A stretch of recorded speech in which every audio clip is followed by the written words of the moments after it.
muddo 24 saacadood ka hor ayuunbay ahayd markii madaxweyne Mustafa Maxamed Cumar madaxweynaha dowladda deegaanka Soomaalida uu ballan qaaday shacabka reer Harta Sheekh in xukuumadda deegaanku baahiyooda horumarneed ay si degdeg ah uga jawaabi doonto kadib markii ay ka codsadeen madaxweynaha socdaalkii ku tagay magaalada Harta Sheekh baahiyo dhowr ah oo adeegyada aasaasiga jawaabihii uu madaxweynuhu siiyay shacabka reer Harta Sheekh ayaa waxa ka mid ahaa dayactirka dugsiga sare iyo ambulance iyo siinta laba booyadood oo ay markaasi mid tahay dabdamis haddaba kii oo laga duulayo ballanqaadka madaxweynaha dowladda deegaanka Soomaalida madaxweyne Mustafa Maxamed Cumar ayaa waxa lagu wareejiyay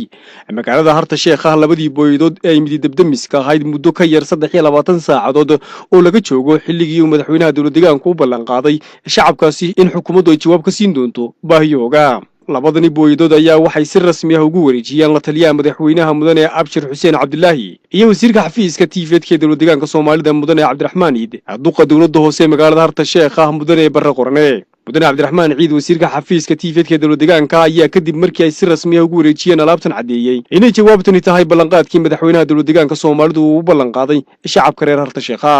sidii uu ogsoonahay shalay tolo wuxuu madaxweynuhu booqasho ku tagay magaalada Harta Sheekh taasoo ka timid markii uu la kulmay oday dhaqameedka deegaankaas shalay madaxweynuhu markuu kulan la yeeshay bulshada magaalada ku nool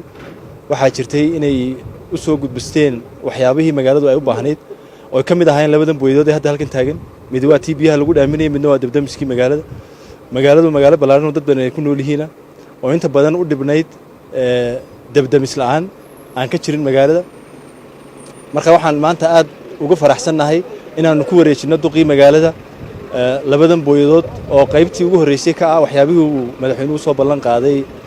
magaalada aaminsannahay inay wax badan u tari doonaan dhankiisa mudane Barre Qorne duqa dowladda hoose ee magaalada Harta Sheekh ayaa markii uu gudoomiyay ka mahad celiyay jawaabta degdega ah ee markaasi la siiyay shacabka reer Harta Sheekh runtii ballanqaadkii madaxweynuhu shalay uu noo yimid 24 saacadood ka hor buu noo ballan qaaday kadibna wuxuu nagu wareejiyay isla markiiba labadan booyadan iyo damdamiskana waad ogeeyeen runtii Harta Sheekh guryo badan baa ku basbeelay bari dhexdeeda ahayd guri markii jigjiga ka tagay ayaa dalka kaga gaadhay waxaan leeyahay alxamdulillaah oo wax ilaahay laga helo madaxweynahana waxaan ugu mahadnaqayaa ballanqaadkiisa uu 24 saacadood kaga jawaabay